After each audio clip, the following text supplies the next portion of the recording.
Olá pessoal, mais um novo vídeo do nosso curso e o tema de hoje é como educar a vontade para não comer o que não devo.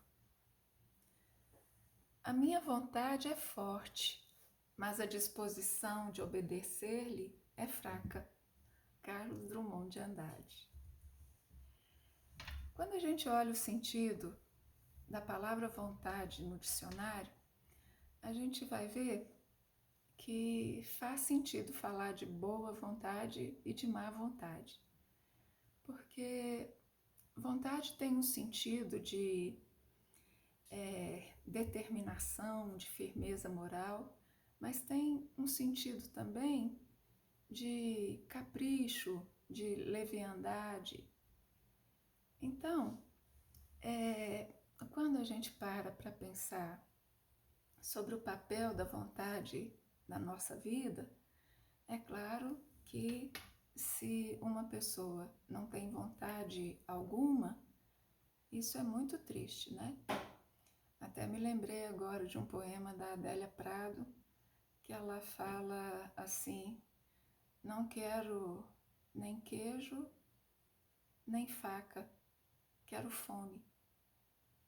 Viver sem desejo, e isso é uma das coisas que caracterizam a depressão, é uma situação muito triste.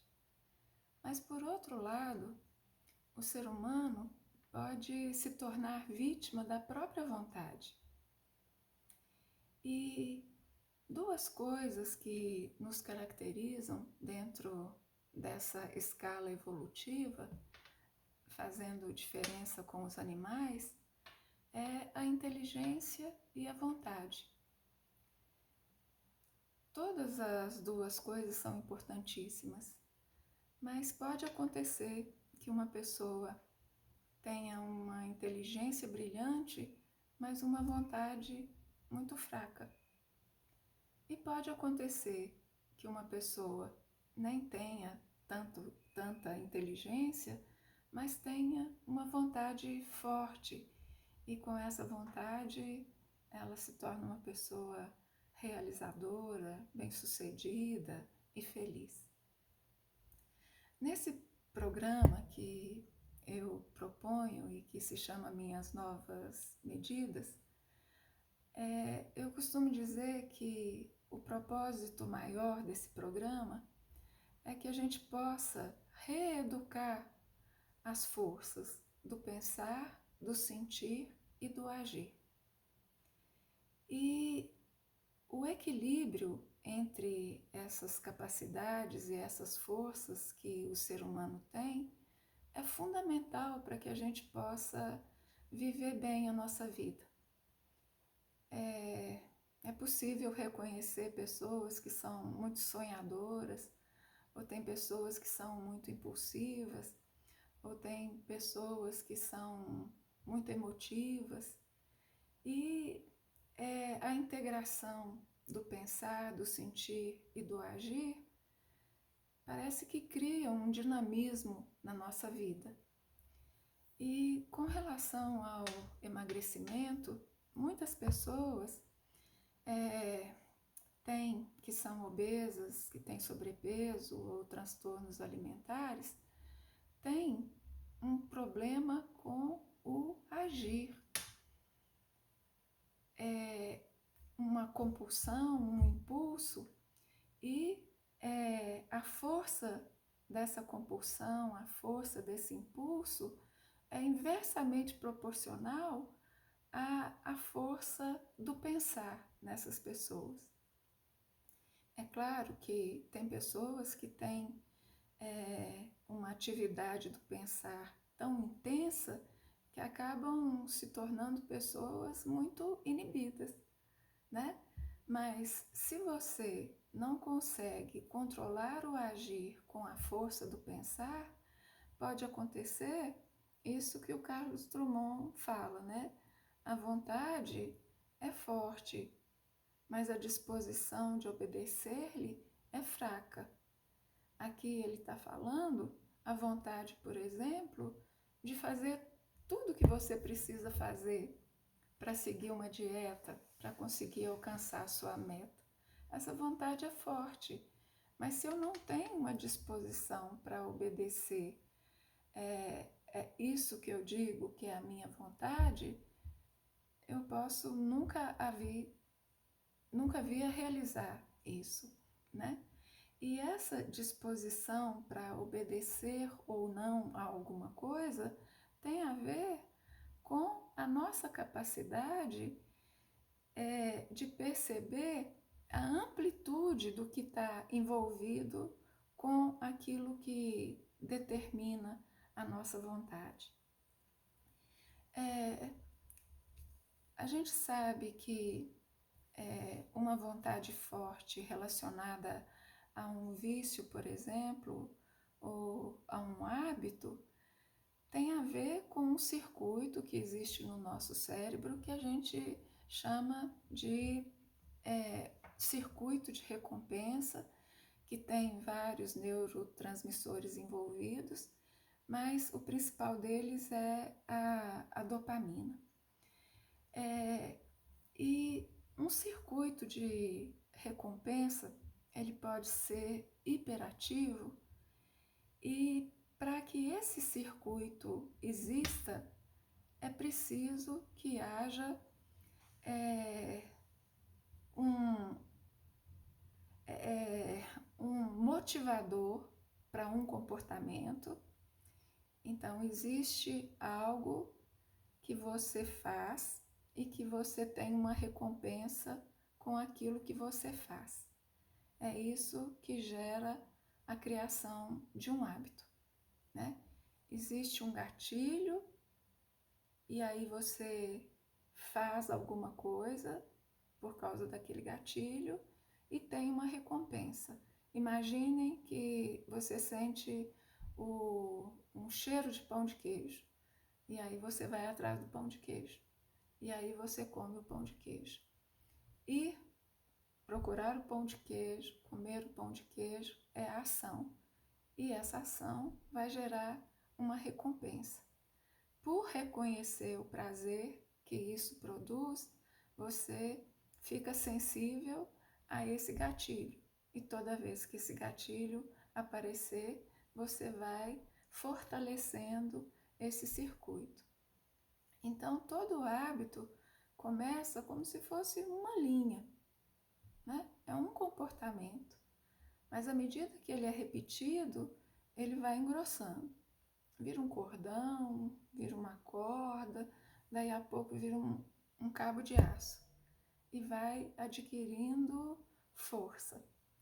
Por isso que eu costumo falar o seguinte: quando você se vir fazendo alguma coisa repetidamente, é preciso parar e perguntar se você quer que aquilo se torne um hábito na sua vida, porque essa repetição vai te fazer, encontrando uma recompensa nisso, criar esse circuito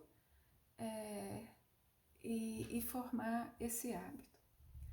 Agora, com relação ao ser humano, a vontade ela pode ser muito problemática, porque a nossa vontade nos leva, às vezes, a fazer coisas que são extremamente nocivas para a gente.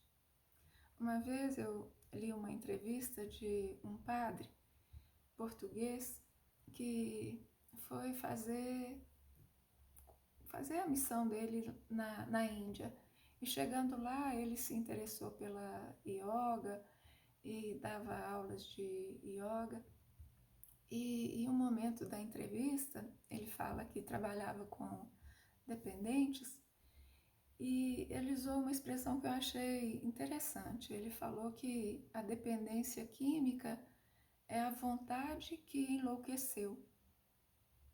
Então, a gente pode estar louco com relação à nossa vontade. E às vezes a gente consegue desenvolver prazer com coisas que naturalmente a gente não sente como prazerosas.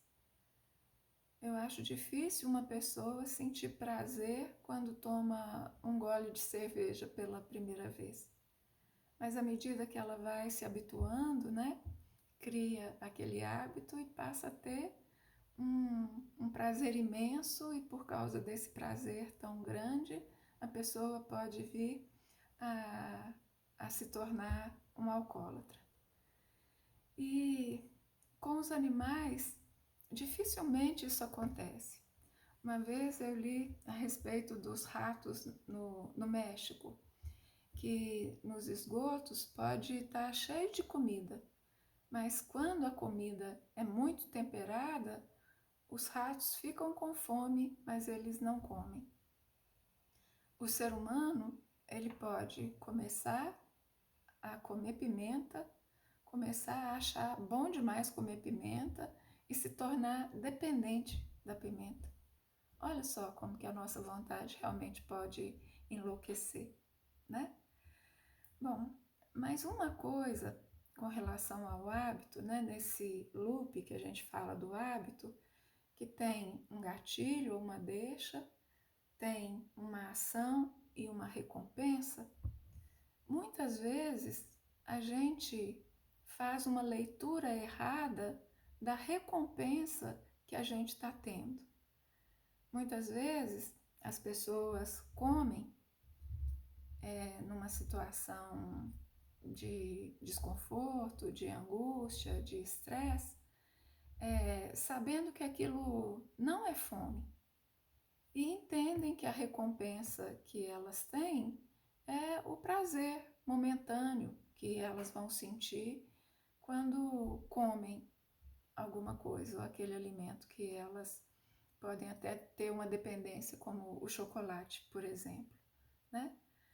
Mas muitas vezes o que acontece, na verdade, é que o que isso que a gente chama de recompensa está fazendo, na verdade, é apenas como que anestesiar ou sedar a pessoa para aquele desconforto que ela está sentindo. E na medida em que ela reforça esse hábito, ela continua predisposta a ter esse desconforto e ainda arruma um problema a mais, que é, por exemplo, engordar porque está comendo muito.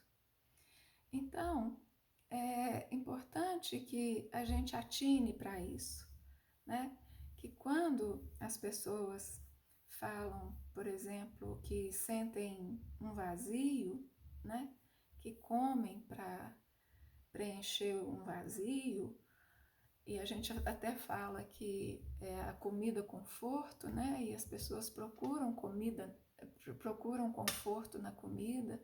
Isso é algo para se reconhecer e evitar, porque cada vez que a gente faz isso, a gente fortalece esse hábito, assim como a gente fortalece um músculo qualquer. Se a gente exercita, a gente fortalece o músculo, né? Então, é preciso entender que aquele prazer instantâneo que é considerado a recompensa é, na verdade, uma forma de se aliviar da falta, por exemplo, de intimidade, da falta de paz, da falta de se sentir gratificado com um trabalho, por exemplo, ou aquela busca é como se fosse uma forma de diminuir a intensidade da solidão que se sente, do tédio, do medo, da raiva, da insegurança, da confusão, do cansaço, do desgaste. Então, sabendo disso, a gente pode criar um outro caminho. Um outro caminho que nos leva a ter mais liberdade, contrário ao é o que normalmente faz com que as pessoas se tornem escravas de um hábito nocivo ou destrutivo. E isso é possível por quê? Porque entre um estímulo que a gente tem para comer e o comportamento que a gente tem, aquilo que a gente faz, existe um delta T, existe um tempo, pode ser segundos às vezes, mas nesse intervalo eu posso escolher aquilo que eu faço. As pessoas às vezes acham que comer é automático. Comer não é automático. A gente não come coisas que não são comestíveis, né? Mesmo se a gente estiver muito distraído, dificilmente a gente vai comer alguma coisa que a gente não tem o hábito de comer, por exemplo. Né? Se tiver um suporte de copo lá, você não vai confundir esse suporte de copo com a bolacha, né? Então, comer não é automático. A partir do momento que você tem um gatilho para comer, seja esse gatilho psicológico, emocional, social, é, orgânico mesmo, emocional, seja lá o que ele for, existe esse intervalo em que você pode escolher. E você pode escolher a escravidão a um hábito que vai ser difícil você extingui-lo, ou pode escolher pensar se aquilo vai fazer bem para você, se aquele alimento é necessário, por exemplo, desenvolvendo essa atitude que a gente chama de mentalização. Né? Toda pessoa que tem uma tendência a ser impulsiva tem, na verdade, uma hiperatividade dos impulsos que estão associadas ao nosso cérebro emocional, né? Ao nosso cérebro límbico, que é esse aqui, que tem a ver com as nossas emoções, e porque nós temos um cérebro emocional e um cérebro cognitivo. Né? O cérebro cognitivo é o que pensa, que decide, que tem uma imensidão de faculdades. E existe uma parte desse cérebro, né, que a gente chama de neocórtex, que é essa parte toda aqui, que é responsável pelo planejamento, pela tomada de decisão, pela avaliação, que é essa parte pré-frontal aqui do cérebro. Então, em algumas pessoas, essa parte ela é muito desenvolvida. Então, uma pessoa ela não decide impulsivamente, ela não tende a gastar mais do que ela tem, ela planeja as coisas, né? E uma pessoa que é mais impulsiva, ela pode se arrepender de muitas coisas que ela faz. Mas então como que a gente muda isso? A gente muda fortalecendo uma, uma rede de neurônios que liga esse cérebro emocional e principalmente essa parte aqui que é chamada amígdala e que é relacionada às emoções intensas com essa parte aqui. A gente tem que criar uma rede, né, em que se um impulso acontece aqui, você consegue avaliar aqui e através dessa capacidade que a gente desenvolve aqui, a gente tem condição de regular a força que vem desse cérebro emocional. E para construir essa rede, é preciso que a gente crie estratégias, novos hábitos mentais e comportamentais, para que a luta dessa parte, né, entre essas duas partes seja vencida pelo nosso raciocínio, pela razão. E um hábito, ele, então, para existir e se tornar tão forte, Isso só é possível porque tem estruturas neurais que sustentam aquele funcionamento.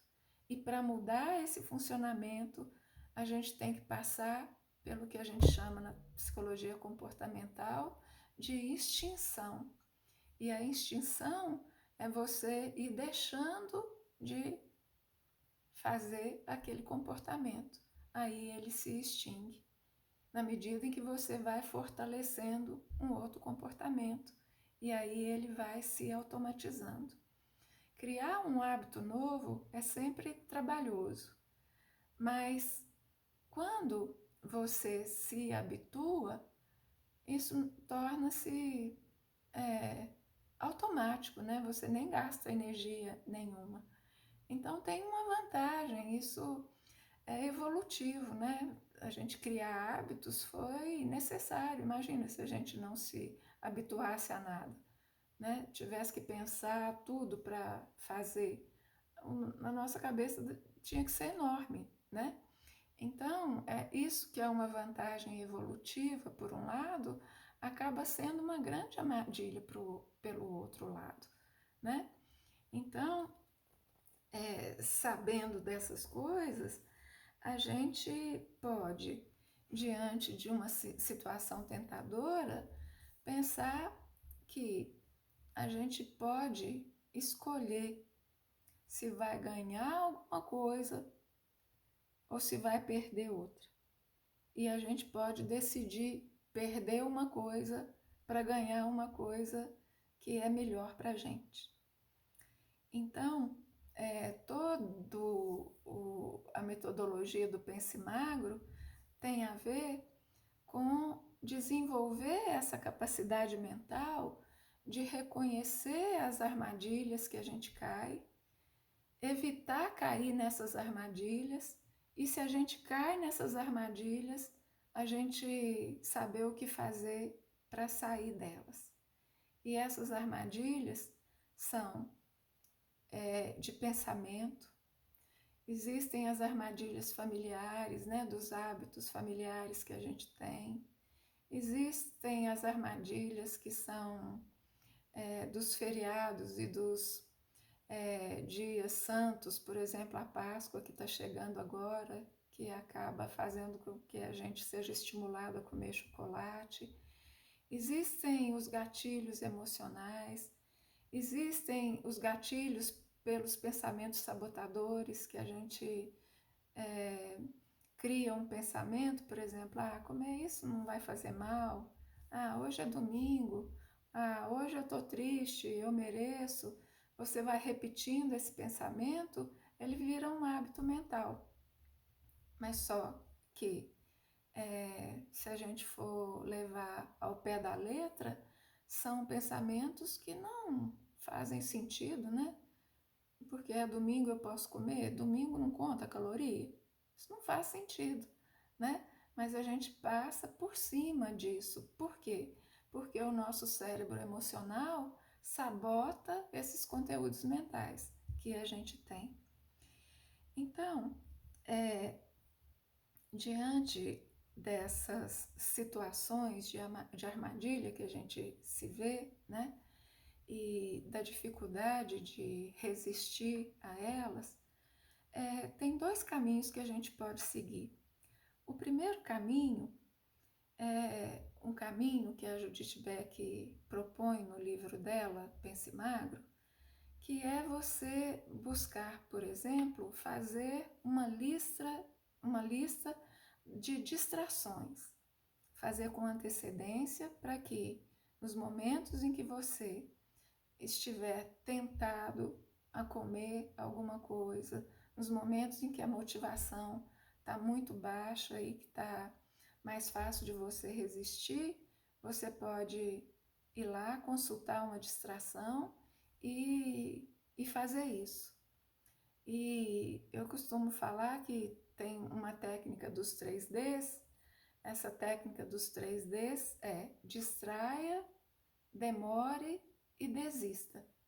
A Judith Beck não fala sobre isso, mas pressupõe, né, que a gente distrai com alguma coisa, demora naquilo lá até que a gente distraia. E isso mostra o quê? Mostra que esse pico, né, dessa fissura, ele acontece, mas depois ele tende a cair.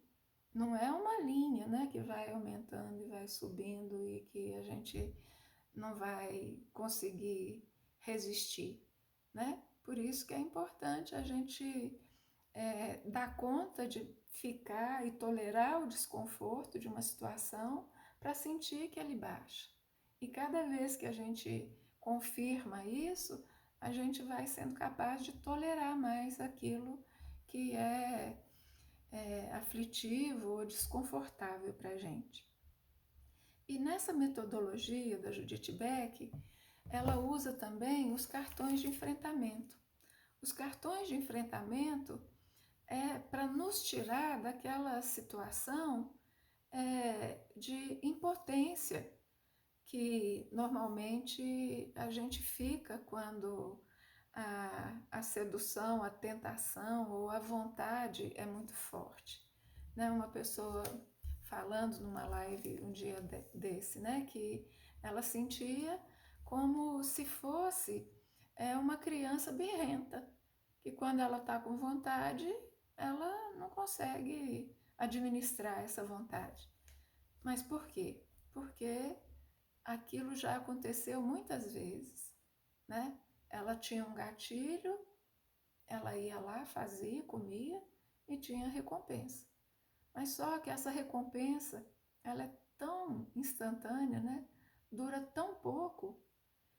Por isso é importante você não só reconhecer que essa recompensa não vale a pena, é importante você reconhecer também que muitas vezes não é essa a recompensa. A recompensa é você conseguir ficar sedado, anestesiar aquela emoção negativa que você está sentindo. Então, diante dessa situação que presumivelmente você vai cair na armadilha, ela já oferece os cartões de enfrentamento, que estão lá no final do livro de tarefas, e para cada situação dessa que ela já prevê, né, que a gente possa cair na armadilha, ela já propõe uma rota de fuga. E essa rota de fuga sempre tem a ver com o desenvolver a nossa capacidade de pensar. Tem o nosso pensamento sabotador e o cartão de enfrentamento é um pensamento inteligente, um pensamento ajuizado, que usou essa parte aqui do cérebro com todos os recursos e maturidade que a gente pode ter para enfrentar essa situação até que esse hábito se desfaça. Então, entre os cartões de vantagem, tem, por exemplo, não tenho escolha. Eu estou diante de uma coisa lá que é gostosa, que eu quero comer, mas eu estou fazendo dieta. Eu quero emagrecer, então eu não tenho escolha. Já escolhi que eu não tenho escolha. Outro cartão, não dá para ter tudo. A criança birrenta. Você pode comer se você quiser, mas você precisa decidir se você vai comer porque você está com vontade de comer e ceder o seu desejo ou vai emagrecer. Não dá para ter as duas coisas. Um outro cartão de enfrentamento é prefiro ficar magro. Eu sei que aquilo está gostoso, mas nada é mais gostoso do que ficar, né, no peso que eu desejo. Outro cartão de enfrentamento, está errado.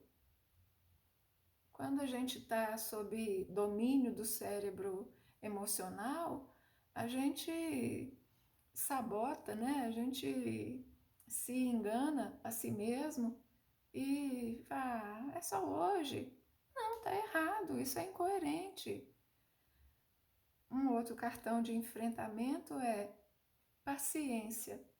eu posso até ficar contrariado, achar que é uma injustiça, que todo mundo está comendo, só eu que não vou comer, mas paciência, né? É isso que eu quero, pode ser até injusto mesmo, mas mais injusto do que é, fazer a dieta buscando emagrecer é eu comer aquilo e me condenar a ficar numa situação que não é boa para mim.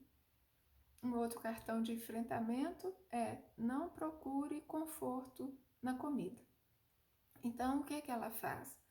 Ela reconhece a força daquele impulso e traz um pensamento que você, se parar e pensar, você consegue ver que aquilo realmente é mais coerente com os valores que você tem, com aquilo que você está buscando, com as metas que você quer atingir, né? Mas para que isso realmente aconteça, né? E você aumente a sua tolerância a esse desconforto que você está sentindo, você precisa repetir, treinar isso, né? Treinar até estar fazendo de uma forma automática, que é o que acontece quando a gente consolida um hábito. Bom, então, para ilustrar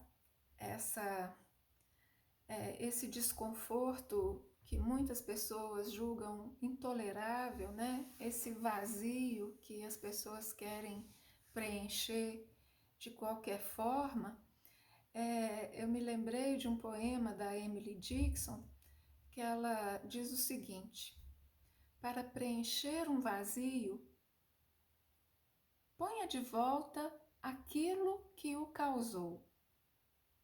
Baldado, ou seja, inútil cobri-lo com outra coisa. Sua boca vai mais se escancarar. Não se pode soldar o abismo com ar. Olha só que sacada. Para preencher o vazio, coloque de volta aquilo que causou o vazio. Se você está sentindo vazio e come, o que você comer não vai resolver esse vazio. Porque se a fome é insaciável, ela não é verdadeira. Então isso não é fome. Pode ser uma fome metafórica. Você tem fome de paz, você tem fome de amor, você tem fome de reconhecimento, você tem fome de justiça, você tem fome de ter mais força e firmeza para colocar limite nas coisas. Você tem fome de um trabalho que seja gratificante, de acabar com a sua solidão, você tem fome de dar um sentido para a sua vida. Isso pode ser. Mas então, não preencha o vazio com o material, né, com o alimento. Você tem que colocar de volta aquilo que causou o vazio. E o que é que causou o vazio? A sua emoção é a pista para você encontrar. A emoção sempre nos lembra de uma necessidade emocional que a gente tem, de algum valor que a gente está desconsiderando. Então é isso que tem que ser colocado lá. E é isso que a gente precisa olhar. Olhar e aprender a tolerar para poder não ficar naquilo que na terapia comportamental a gente chama de esquiva da experiência. Experiências que são negativas e desprazerosas para a gente tende a fugir delas. Mas se a gente foge de experiências que são inevitáveis na vida e que a gente deveria amadurecer para aprender a lidar com elas, a gente está se condenando a muitas coisas ruins para a gente.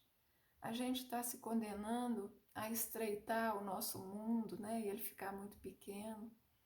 A gente está se condenando a não seguir os valores que a gente tem e seguir um caminho mais ou menos, porque ele é o mais fácil, né?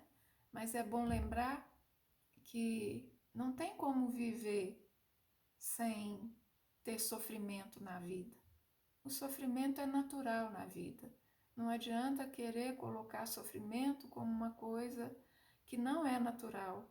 O sofrimento é natural.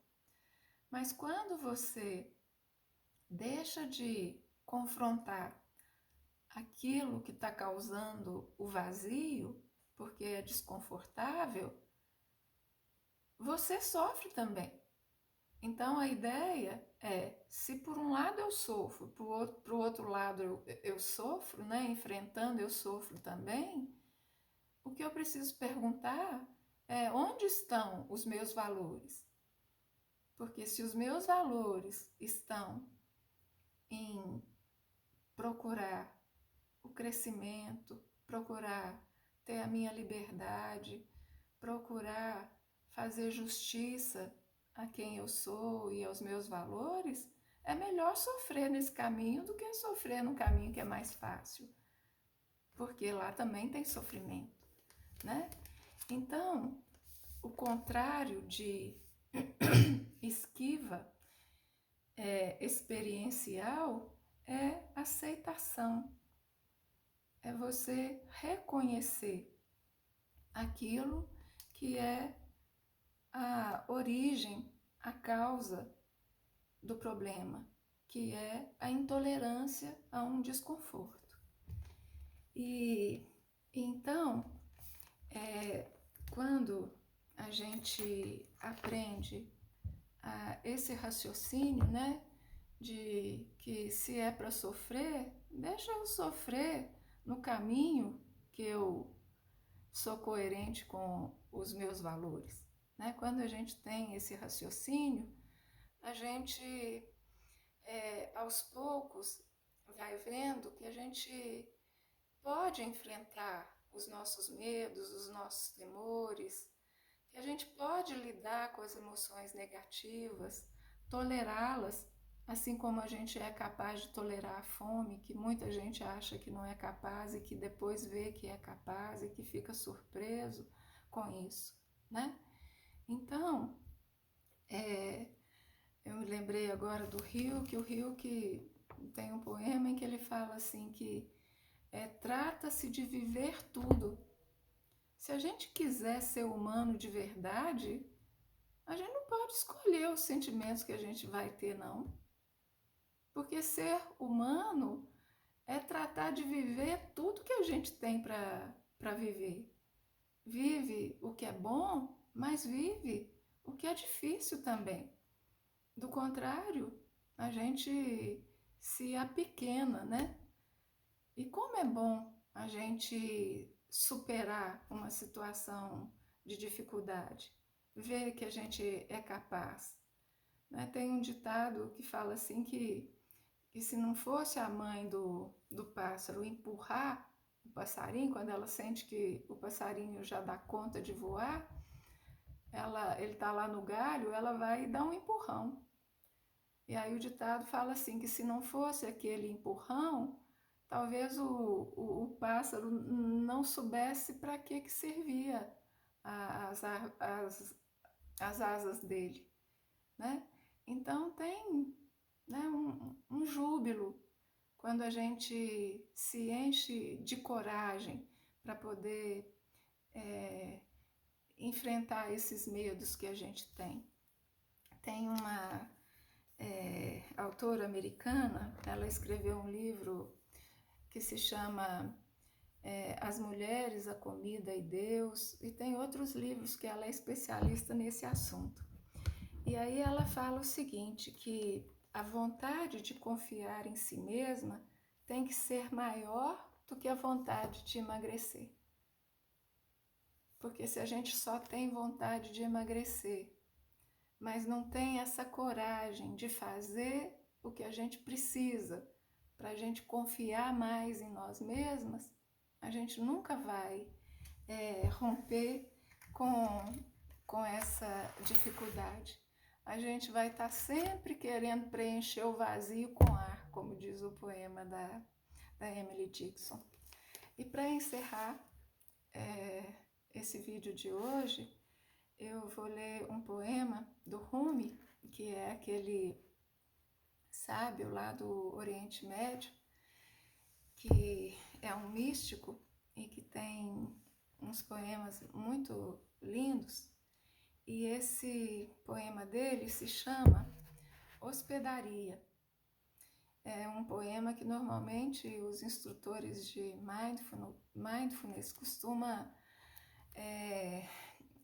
ler para os alunos, né, para as pessoas que estão aprendendo mindfulness, porque mindfulness é exatamente um estado de atenção alerta ao que está presente e não só aquilo que é bom, né? As pessoas acham que a meditação mindfulness é para acalmar, para relaxar. Não, mindfulness é para desenvolver a nossa atenção, para que a gente possa perceber tudo aquilo que acontece com a gente, tanto aquilo que é bom quanto aquilo que é ruim.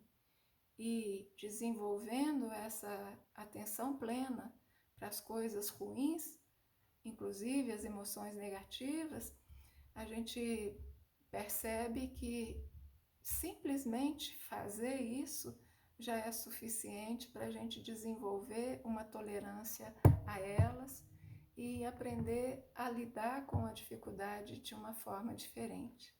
E é isso que o poema do Rumi nos traz. Hospedaria. O ser humano é como uma casa de hóspedes. Cada manhã há uma nova chegada. Uma alegria, uma tristeza, uma decepção, uma felicidade momentânea, vem como um visitante inesperado. Dá-lhes as boas-vindas e receba-os a todos, mesmo que seja uma multidão de tristezas que violentamente varrem a sua casa e levam os teus móveis. Ainda assim, trata cada hóspede honradamente. Talvez estejam limpando a casa para um novo deleite. O pensamento obscuro, a vergonha, a malícia, recebe-os na porta, sorrindo, e convida-os para entrarem. Seja grato com quem quer que venha, porque cada um deles foi enviado como um guia do mais além. E eu fico por aqui, até o nosso próximo vídeo. Mas antes do próximo vídeo, aliás, eu gravei uma meditação do tipo mindfulness para lidar com situações de dificuldade e situações de fissura e situações de compulsão alimentar. Vocês vão assistir ou fazer essa meditação, aliás, no próximo vídeo, ok? Até lá!